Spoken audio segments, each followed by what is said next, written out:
Bonjour. Alors aujourd'hui, on va voir ensemble comment est-ce qu'on modifie le CSS dans WordPress.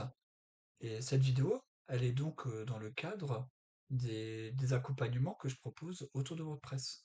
Je vous ai mis les liens en description au cas où ça vous intéresse. Pour faire mon édition, je vais me rendre simplement sur, sur mon site.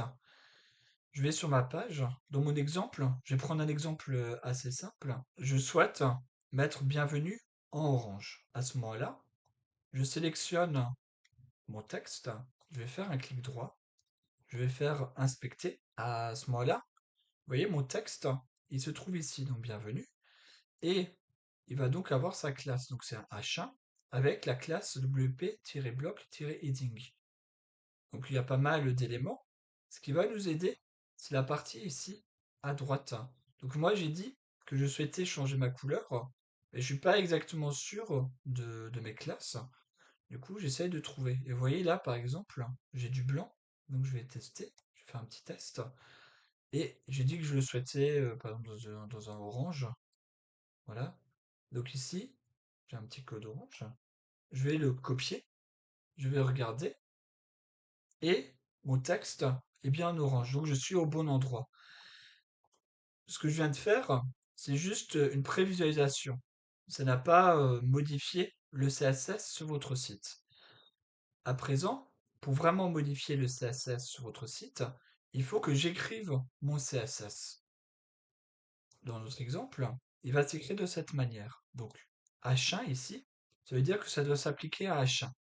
Je l'ai donc bien trouvé. Vous voyez ici H1, H1. La classe, c'est wp-block-heading. On fait point wp-block-heading.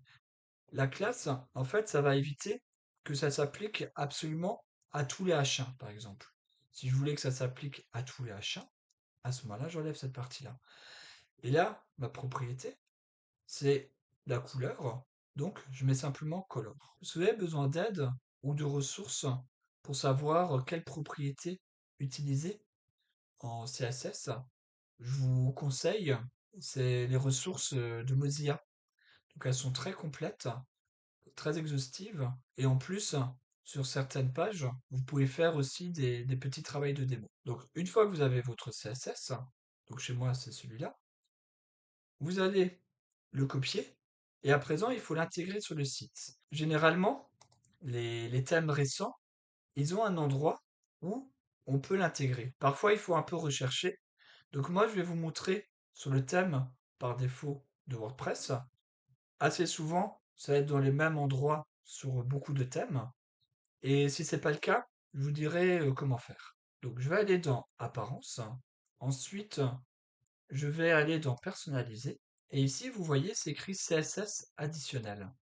Ce que je fais, tout simplement, je vais coller mon CSS et je vais faire publier. Je retourne sur ma page. Et on va voir si maintenant, vous voyez, le texte, il est définitivement orange, il n'est plus blanc.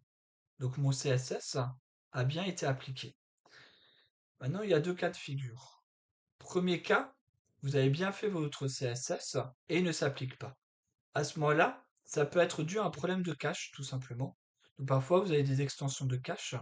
À ce moment-là, videz le cache, ou alors vous pouvez tester votre site en fenêtre de navigation privée. Ça, c'est la première chose.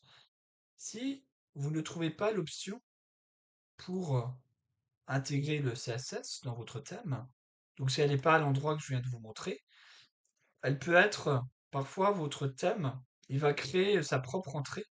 Donc parfois l'option elle peut y être. Sinon, vous pouvez aussi chercher sur Internet, vous tapez le nom de votre thème et vous regardez où peut se trouver l'option. Et si vraiment elle n'y est pas, dans ce cas-là, il faut créer ce qu'on appelle un thème enfant. Thème enfant, il va se présenter de cette manière. En fait, il s'installe sur votre serveur. Donc c'est une opération beaucoup plus complexe que ce que je vous ai montré précédemment. Il s'installe donc sur votre serveur. Il va s'appeler Child. Vous voyez là, j'ai le thème Divi. Et là, mon thème enfant s'appelle Child. Et après, en fait, vous allez coller les éléments. Et ici, vous allez avoir votre fichier CSS qu'on retrouve. Et vous voyez, il va s'écrire de la même manière. Une fois que vous avez fini votre thème enfant, à ce moment-là, vous retournez dans Apparence, thème, et vous l'activez. Donc voilà, l'aperçu rapide sur la manière d'ajouter du CSS personnalisé dans WordPress est terminé. Si la vidéo vous a plu, bah, n'hésitez pas à mettre un petit like ou à vous abonner. Et n'hésitez pas aussi à découvrir des formations si besoin.